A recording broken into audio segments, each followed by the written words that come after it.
Hello and welcome to another video. In this video, we are going to discuss about polar coordinates. So far, we have been using the Cartesian coordinate system or the rectangular coordinate system. So, for example, we have the y-axis, x-axis, and then we have the origin. So to denote a point, we use x and y coordinates, where x coordinate is the distance of the point from the y-axis and y coordinate is the distance of the point from the x-axis. So that's how we plot a point in Cartesian coordinate system or rectangular coordinate system. But the new coordinate system that we are going to learn today is called the polar coordinate system, where instead of origin, we have a point, reference point, which is called pole. So this is not called origin here, it is called a pole, okay? And then we have, just like the positive x-axis, okay, we have an axis here, which is called the polar axis. So this is polar axis, and this is a pole. And then to denote a point, it's similar to that one. We denote a point with r and theta, where r is the distance of this point. Let's say this is point P. So r is the distance of the point from the pole. Okay, so sorry, right here. So this is r. And theta is the angle made by this segment, this line, with the polar axis. So this is theta. So that's how we denote a point in a in a polar coordinate system. Now, the point representation in polar coordinate system is not unique. We can represent the same point in different ways. So just a simple example for that, and we'll see more examples later. But the simple example is if I measure this angle in this direction, in the clockwise direction, then I'll have a negative angle. So I still have that radius r, but I'll have a different angle here. Okay, so there's one other way to represent this one. And also, if the radius is negative, so for example, I have the same point but with a negative radius, then what we do is we first look at this point and we go on the other side. So here are two tips or two hints or the procedure that we plot a point. So this is how we are going to plot a point. Okay, so in the polar coordinate system, so for example, we have r comma theta. So what we do first is we have this polar axis. Now, first we look at the angle. So whatever that angle is, whether it's positive, negative, we'll first look at the angle. So for example, if the angle is 30 degrees, then let's say this is 30 degrees. So I know this is 30 degrees, then I know that the point should be on that line. Okay, that's how I assume. And then I'll look at the radius. If the radius is positive, so the point is on that terminal side. That's what this says. But if the radius is negative, then I look at the radius. For example, if it is 2, then suppose, for example, if it's over here. But if it is negative 2, then I go on the other side, okay, just on the other side, the same distance on the other side from the pole, and I'll look at my point over here. So that's how we graph a point in the polar coordinate system. So let's look at some example of graphing, and then probably you'll have an idea how we graph it, okay? So the first example, always the first thing that you're going to do when you're graphing is you're going to look at the angle first. So the first example we have 30 degrees angle. So I know that 30 degrees right here. Okay, so 30 degrees right here. What did I do? So 30 degrees is right here. So I know that my point should be on that line, okay? On that line. It could be on the other side, but it's on this line. So that's how I first look at the angle. So I know it is 30 degrees, okay, right here. Now the second thing is I look at the radius. So it is 30 degrees and the radius is 2 and it's positive. So 30 degrees radius 2 means right here. So this is radius 1, the first circle, the second circle radius 2 and so on. So it is the distance from the pole. So the pole here is this is the pole, okay? So this is the point A. It's simple, both positive. So 30 degree radius 2, we are done. Now for the second point, let's look at always first we are going to look at the angle. So it is 120 degrees. So I know that 120 degrees is here. And the radius is negative 4. First, forget about that negative sign. So if the radius is 4 and the angle is 120 degree, my point would be right here because that is 120 degree and radius of 4. But in this case, we have negative 4. The radius is negative. So what I do is I just go on the other side of the pole, the same radius, but it's on the other side, okay, on the same line on the other side of the pole. So it is right here. The point is on the other side with the same radius, so it should be right here. So that is the point B because the radius is negative, okay? Now let's look at the next point that we have. The third one is angle is negative 30 degrees and the radius is 2. So when the angle is negative 30 or when the angle is negative, we just go on the clockwise direction. We know how to measure negative angle. So negative 30 degree means this angle, 330 degrees, right? We go this way. And the radius is 2. So our point should be right here. So this is point C, okay? Now the next one is for point D, we have 4 comma 3 pi over 2. So these three, the angles were given in degrees. The fourth one, the angle is given in radian. So 3 pi over 2 is right here, same as 270. And then the radius is 4. So 3 pi over 2 and radius is 4 means right here. This is point D. Okay. Now for point E, angle is pi over 3, radius is negative 4. So pi over 3 means 60 degrees. And radius is negative 4. But if the radius was positive 4, okay, if the radius was given positive 4, then it would be right here. But since it is negative, we go on the other side, the same radius. So our point is right here. That is point E. And then the last point is negative 5, negative pi over 4. So I know that negative pi over 4 is a point, it is an angle. So this is negative 30 degrees, this is negative 60 degrees, or this is negative pi over 6, this is negative pi over 3. So this is the angle which is negative pi over 4. Okay. So now if the radius if this was positive, then our point would be right here. But it is negative, so I should go on the other side, and my point is right here. So this is negative 5 comma negative pi over 4. Now, another thing that I told you earlier is the point representation is not unique. So for example, let's take this last point, okay? So we can represent this point in several ways. The first one, it was given negative 5 comma negative pi over 4. So that's one representation. Now if I go in this direction, if I measure the angle in this direction, that angle is, so this is same as 135 degrees or 3 pi over 4. So the angle is 3 pi over 4 and the radius is 5. So another way to represent that is 5 comma 3 pi over 4.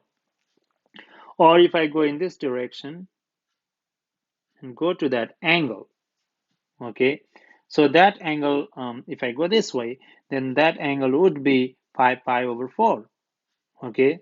So which means, so it would be, sorry, negative 5 pi over 4. So that would be 5 comma negative 5 pi over 4 because it is, if you go here, it's negative pi up here and then go negative pi over 4 more, okay, and that gives us negative 5 pi over 4. So there are different ways of representing this. A single point in polar coordinate system is not unique, okay? So that's what we need to consider. Now, what's the relation? We talk about the polar coordinate, we know the Cartesian coordinate or rectangular coordinate. Now, what is the relationship between? So let's go ahead and find the relationship between those two coordinate system or the points in those two coordinates. So we know that in Cartesian coordinate system, a point is represented by x comma y. In polar coordinate, is represented by r comma theta. Now let's say this is the, let's overlap the Cartesian coordinate plane and the polar coordinate plane. Okay, so this is the origin for Cartesian coordinate plane. And this is x and this is y. So if I have a point here, I denote this one by p comma, sorry, px comma y. So that's the point. Now if I draw a polar coordinate system here, this is the pole, this is the polar axis. Now this point here, I'll denote that point with P r comma theta. So where this is the theta and this is the r. So for x and y, I mean the Cartesian coordinate system, this vertical length, the distance from the x-axis is y, and this is x. Now if you look on that triangle, it is a right triangle, and I can say that if I find cosine theta from there, cosine theta is adjacent over hypotenuse. So it is x over r. Or if you multiply by r on both sides, so you get x equals r cosine theta. So that is the relationship between the x coordinate in Cartesian coordinate system with the polar coordinate. So that's why we have x equals r cosine theta. Okay, so if you have to find the Cartesian x coordinate of Cartesian coordinate system, and if you are given the radius and angle, the theta, in polar coordinate system, you can just do r times cosine theta. Similarly, if you find sine theta from that right triangle, so sine theta is opposite, okay, y over r. So y over r. If you multiply by r, you get y equals r sine theta. Similarly, if you find tangent theta, so tangent theta equals y over x, so y over x. And this one helps us to find the angle theta. Okay, so this is the relationship between Cartesian coordinate system and the polar coordinate system. Oh, one more, this one. So this one, the this is given by the Pythagorean theorem. So here the hypotenuse is r, so r squared equals x squared plus y squared, which is same as saying c squared equals a squared plus b squared in Pythagorean theorem. So that is the relationship. That's how we get that relationship. Okay. Now let's look at some examples of this conversion. So we want to convert these polar coordinates into Cartesian coordinate system. So let's go ahead and do the first one. So when we say this is a polar coordinate system, sorry, we are going to convert this to polar coordinate system. So the first one is x and the second one is y. We are trying to find r and theta. So we know that r squared equals square root of, sorry, r squared equals x squared plus y squared. And then if we have to find r, then r equals square root of x squared plus y squared. And then we can consider positive, negative value there, okay? So let's go ahead and do this conversion. So r equals, we could have positive, negative value, and then x squared is 4. So when you square negative 2 square root of 3 squared, we get 4 times 3, which is 12, okay? And then positive, negative square root of 16, which gives us positive and negative 4. So r equals positive and negative 4. Now, the angle is given by, so tangent theta equals y over x, or tangent theta equals negative 2 square root of 3 over 2, and that gives us tangent theta equals negative square root of 3. So now theta equals, so if you find theta, so tangent theta equals negative square root of 3 at 5 pi over 3. You can look at the unit circle, okay? So this is, you'll have negative square root of 3 at 5 pi over 3, okay? And then the other value, so we could find another value as well for this one. We can find another value, which is this is in the fourth quadrant. So if you look over here, so this is 5 pi over 3 in the fourth quadrant, and the next another value that we could have is 2 pi over 3. Sorry, so the other value that we could have is 2 pi over 3. Okay, so now our points are, so when we take 4, it is 5 pi over 3. And then if we take negative 4, it's on the other side here, which is 2 pi over 3. These are the 2 points. So we can also represent this in different way. We can say this, we can measure this one as the negative angle. Instead of writing 5 pi over 3, we could have written that as negative pi over 3 and then write it in different way. Again, we don't have unique representation, so we could have multiple way of writing the same point in polar coordinate system. Okay. So now let's look at the next one. Here r equals square root of, again, positive, negative. So 2 squared is 4, 2 squared is 4, so this is square root of 8, or r equals plus minus 2 square root of 2. Now theta equals, or we can write tangent theta equals, tangent theta equals 2 over 2, or theta equals tangent inverse of 1. So we know that this is theta equals pi over 4. So our point is 2, sorry, our point is the radius is 2 square root of 2 comma pi over 4. That's 1. If we take negative, so it's negative 2 square root of 2. Now remember, we have pi over 4 here. When we make the radius negative, we go on the other side, right? So now that is the angle on the other side is given by pi over 4. Okay, so we can also write negative 2 square root of 2 pi over 4. So that's another way of representing that. Okay. Now let's go ahead and convert this into rectangular coordinate system. So to convert this into rectangular coordinate system, we need to find x and y. So this is a little bit simpler because we have a unique representation of a point in rectangular coordinate system. So the x coordinate is given by r cosine theta, or r is 5, cosine theta is pi over 6, and then that gives us, so 5 times cosine pi over 6 is square root of 3 over 2. That gives us 5 square root of 3 over 2. Now y is given by r sine theta. So r is again 5 sine pi over 6. We know that sine pi over 6 is 1 half. Okay, so that becomes 5 half. So our x coordinate is 5 square root of 3 over 2, and y coordinate is this one, 5 over 2. So this is same as saying in the rectangular coordinate system, this is 5 square root of 3 over 2, comma 5 over 2. Okay. Similarly, let's go ahead and find this value. So x equals r cosine theta, so negative 10 cosine 120 degrees.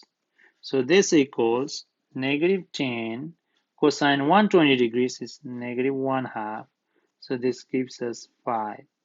Y equals r, which is negative 10, sine theta, which is sine 120 degrees, negative 10. So sine 120 degrees is the square root of 3 over 2. So this gives us negative 5 square root of 3. So our point, so this is same as in the polar coordinate system, sorry, in the Cartesian coordinate system. So it is 5 comma negative 5 square root of 3. So these are the 2 points. Now let's go ahead and convert these equations into polar equations. So we have this Cartesian equation. So in the polar equation, we use the same conversion formula. So we know that r squared equals x squared plus y squared. X equals r cosine theta, and y equals r sine theta. So we are going to use the same thing. So here we have x squared plus y squared, which means this is r squared equals 16. And we can just leave it like that. Okay. So here for this one, 3 times x. So x equals r cosine theta. So we'll just put that in here. R cosine theta plus y is r sine theta equals 7. So on the left hand side, we can factor out r. So that gives us 3 cosine theta plus sine theta equals 7. Then this gives us r equals, if we divide by this factor, so we get 7 over 3 cosine theta plus sine theta. So usually this is how we would like to write the polar equations, always in terms of r equals. Okay, just like in Cartesian coordinate system, we like to write an equation y equals if it is possible. So same thing here, if it's possible, we'd like to write it as r equals whatever that expression is. Okay. Now, the last example, we are going to convert these polar equations into rectangular equations or Cartesian equations. Okay, so again, we use the same conversion. So we know that r squared equals x squared plus y squared. And then we have x equals r cosine theta, y equals r sine theta. Okay, so we are going to use that. So we have r equals 6. So that means r is square root of x squared plus y squared equals 6. And then if we square on both sides, so we get x squared plus y squared equals 36. So we know that this is a circle center at origin and with a radius of 6. So that's what this is. R equals 6 means it's a circle center at pole with a radius of 6. Okay. Now let's look at the second one. So r sine theta equals 4. We know that r sine theta is y. So this is y equals 4. That means this is a line, the horizontal line, y equals 4. Okay. Now here, what we do is we'll replace that r with, we'll let's just write r first. So always if you have r cosine sine theta, first we'll do the conversion with this sine and cosine, and at the end we are going to do the conversion for r. Okay, so let's keep that r as r, excuse me, and then we'll change that cosine theta in terms of r and x. So we know that x equals r cosine theta. Now, if you isolate cosine theta, or if you divide by r on both sides, so you get x over r here, plus 4 times, so sine theta, we get y over r. Now, this becomes r equals 3x over r plus 4y over r. Now, if you multiply by r on both sides, so we get r squared equals 3x plus 4y. And then we know that r squared equals x squared plus y squared. So this x squared plus y squared equals 3x plus 4y. Or if you want, we can put everything on one side and make it equal to 0. So we can do this x squared plus y squared minus 3x minus 4y equals 0. And that is the equation in the Cartesian coordinate system or the rectangular coordinate system. So we'll just do this much for this video. In the next video, we'll look at the graph of polar equations.